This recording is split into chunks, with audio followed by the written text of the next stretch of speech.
It's just a question, but I think it's a pretty legitimate question. So, President Biden opens up the border. He exposes America to these threats, a clear and present danger.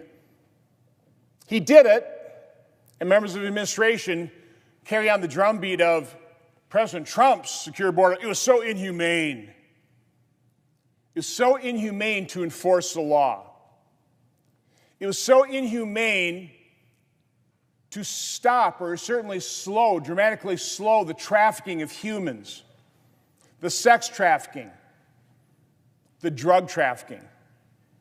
The fact of the matter is, this explosion of illegal immigration,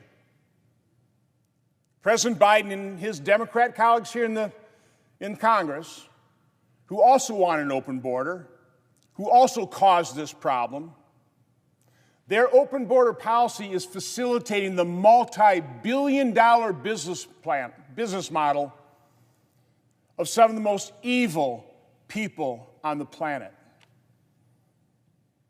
The drug traffickers, over 100,000 overdoses, primarily fentanyl. The human traffickers, the sex traffickers. How do you think these young women pay off their $7,000 to $10,000 to $15,000 human trafficking fee? They involuntarily get put into the sex trafficking business. There's nothing humane about President Biden and the Democrat in Congress's open border policy. It is grotesquely inhumane. I mentioned drug trafficking. A few years ago, certainly in Wisconsin, I think this is all over the nation, a big problem was methamphetamine labs. Dangerous labs, but sprinkling up all over in little towns, big towns, all over the country. That's not a problem for law enforcement anymore. Because as President Biden and his Democrat colleagues in Congress, their open border policy, now methamphetamine is so cheap coming in the southern border, those meth labs have been put out of business. I recently sat down with the sheriffs in Winnebago and Fond du Lac County. They were talking about the drug trafficking and the explosion of it in the Biden administration years.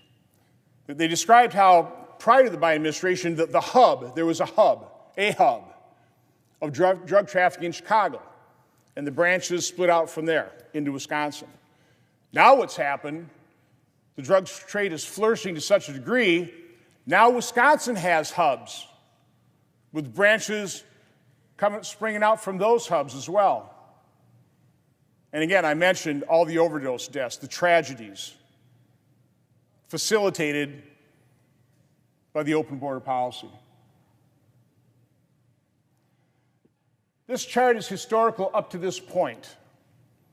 This is a line from December of last year, when in one day we experienced 14,509 migrants flooding our border. It averaged over 10,000 people a day. Since the start of the Biden administration, on average, the average has been over 7,000 illegal immigrants per day, every day, since President Biden entered office. I remember back then, during Trump's crisis, there would be reports of these huge caravans of a couple thousand people. That used to be big news when President Trump was president. A couple thousand in a massive caravan.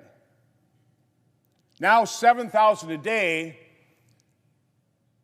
barely is ever reported on.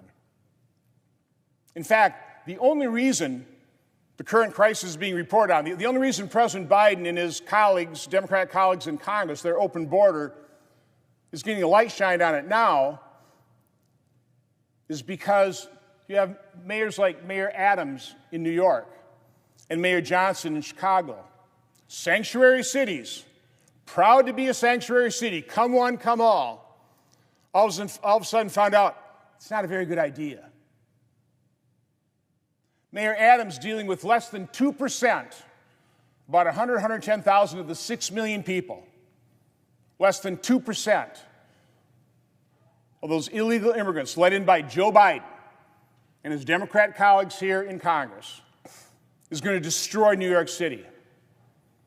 Mayor Johnson has similar comments in Chicago. So the media is forced to report that. They don't want to. They would like to keep covering up for the president, but the conditions have gotten so bad that even the mainstream media, the liberal, the biased, the cover-uppers for President Biden have to report on this. And so now, more Americans are awakened to this clear and present danger.